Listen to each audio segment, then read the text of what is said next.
वंदे मातरम, जय बिहार। मेरे प्यारे साथियों, आज देख सकते हैं आपके सामने प्रीवियस ईयर क्वेश्चन यानी क्वेश्चन बैंक का जो आपका ऑब्जेक्टिव है उसका 2020 का सोल्यूशन यहाँ मिलेगा। ज्योग्राफी आपका सब्जेक्ट है।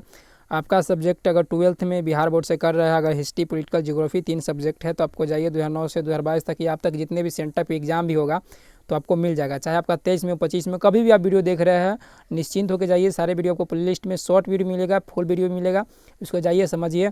और जितने भी आंसर होंगे ऑथेंटिक होंगे। आपको डाउट लगेगा तो कमेंट कीजिए, उसमें भी आपको सही जानकारी दे दी जाएगी। निश्चिंत होकर कमेंट कीजिए, ऐसा नहीं कि कमेंट कीजिएगा तो आपको उत्तर नहीं मिलेगा। रिस्पॉन्स 100% मिलेगा। शॉर्ट वीडियो मिलेगा, फुल वीडियो, दोनों वीडियो मिल रहा है। आप जो देखना चाहते हैं वो देखिए, आपके लिए जो उपयोगी है देखेंगे जाकर, सारे वीडियो प्लेलिस्ट में मिल जाएगा। तो चलिए पहला प्रश्न देखते हैं। निम्नलिखित में से कौन सा विकास का सर्वोत्तम संकेतक है? तो गुण में धनात्मक या सकारात्मक कह दे तब भी दोनों एक ही होगा, यानी राइट आंसर डी हो जाएगा। निम्नलिखित में देशों में किसका लिंग अनुपात विश्व में सर्वाधिक है? तो लैटविया का राइट आंसर हो जाएगा। निम्नलिखित में कौन सा विरल जनसंख्या वाला क्षेत्र है? राइट आंसर पश्चिमी ऑस्ट्रेलिया हो जाएगा। जब पश्चिमी ऑस्ट्रेलिया के बारे में आप वीडियो देखेंगे तो वहाँ बहुत कम ही लोग निवास करते हैं, बहुत बड़ा क्षेत्र पे। निम्नलिखित में संख्या में कौन जनसंख्या कार्यशील वायु के लिए आते हैं? तो राइट आंसर इसको हो जाएगा 1559। निम्नलिखित में से कौन सा मानव भूगोल का उपागम नहीं है? राइट आंसर मात्रात्मक क्रांति हो जाएंगे। तो इसका राइट आंसर आप देख लीजिएगा। इसका राइट आंसर आपके सामने जो है वो है सी, यानी मात्रात्मक क्रांति। निम्नलिखित में से किसके कर्तन दहन कृषि कहा जाता है? उसको आदिम निर्वाह कृषि कहा जाता है। जैसे कि भारत में मिजोरम के आसपास या पूर्वोत्तर राज्य में जिसको झूम खेती कहते हैं वही होता है। साथ है, निम्नलिखित में से कौन सा रोपण फसल है पूछा, तो चाय इसका राइट आंसर हो जाएगा। फूलों की कृषि क्या कहलाती है? देखिए फूलों का इंग्लिश देखिएगा फ्लावर, तो इंग्लिश में इसको फ्लोरिकल्चर कहेंगे। फलों का उत्पादन को कहते हैं फ्रूटिकल्चर, है कि नहीं? फल और बागान दोनों, फूलों का दोनों का एक तरह से हो जाता है, सब्जी का तो हो जाता है हॉर्टिकल्चर। तो फूलों से पुष्प उत्पादन। रबर किस प्रकार कृषि की उपज है? तो राइट आंसर इसका रोपण कृषि हो जाएगा। निम्नलिखित में से विद्वान ने किसने मानव विकास से? Right answer doctor. भारत एक सदस्य है साफ्टा का राइट आंसर हो जाएगा। रेल मार्ग के जाल का संघनतम घनत्व है?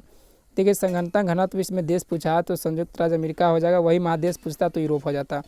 बिग पाइपलाइन परिवहित करता पेट्रोलियम, इसका राइट आंसर है। अगला है, देखिए आपके सामने प्रश्न है कि लंबी दूरी तक भारी सामान ढोने के लिए इसका जल परिवहन, राइट आंसर हो जाएगा। निम्नलिखित में से कौन चतुर्थ शिक्षक क्रियाकलाप में आता है? तो विश्वविद्यालय शिक्षक।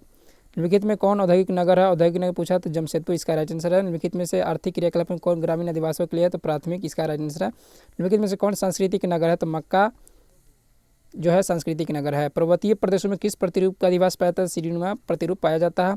विश्व व्यापार संगठन का मुख्यालय कहाँ है? तो जेनेवा है।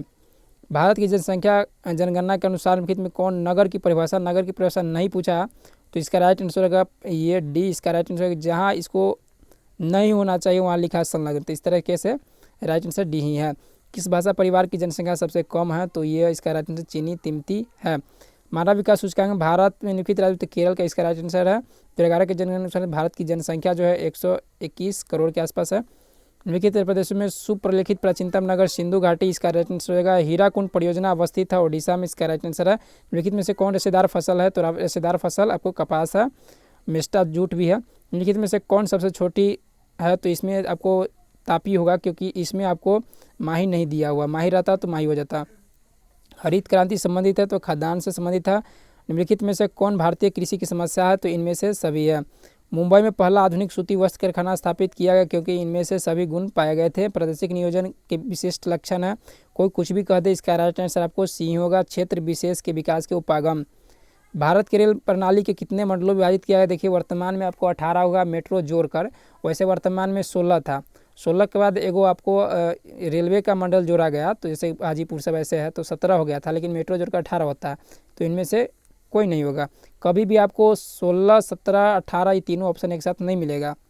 भारत में वायु परिवहन सेवा शुरुआत की गई तो आपको 1911 में। पूर्व पश्चिमी गलियारा चलता है, पूर्व में सिलचर है और पश्चिम में पोरबंदर है। अगला प्रश्न देखते हैं। अगला प्रश्न क्या है आपके सामने? निम्नलिखित में से कौन स्थलबद्ध है? जो विशाखापत्तनम जो पोताश्रय है वो है। तुतिकोरिन पत्तन स्थित है, तुतिकोरिन तमिलनाडु में है। अम्ल वर्षा के कारण है वायु प्रदूषण।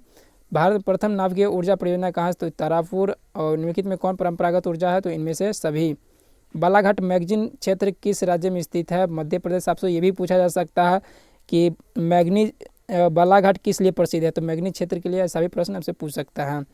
बोकारो इस्पात केंद्र है, तो बोकारो किस तरह का है? तो सार्वजनिक क्षेत्र की तरह है। तो इस तरीके से 2020 में 42 प्रश्न पूछे गए थे। तो आपको जितने भी क्वेश्चन बैंक में ऑब्जेक्टिव प्रश्न है उसके सारे का सोल्यूशन मिल गया। आपको डाउट हो किसी प्रश्न पे, तो कुछ भी हो बेझिझक आपका जो भी हो कमेंट कीजिए, और जो भी जानकारी है उसके अनुसार आप प्रश्न को देखिए, एनालिसिस कीजिए, समझिए आपके लिए हेल्पफुल है कि नहीं है। उसके हेल्पफुल हो तो आप ये चीज़ कर सकते हैं, और उम्मीद करते हैं कि ये सारे पसंद आएंगे, आपको शॉर्ट वीडियो भी मिल जाते होंगे। तो जय हिंद साथियों, वंदे मातरम, थैंक यू।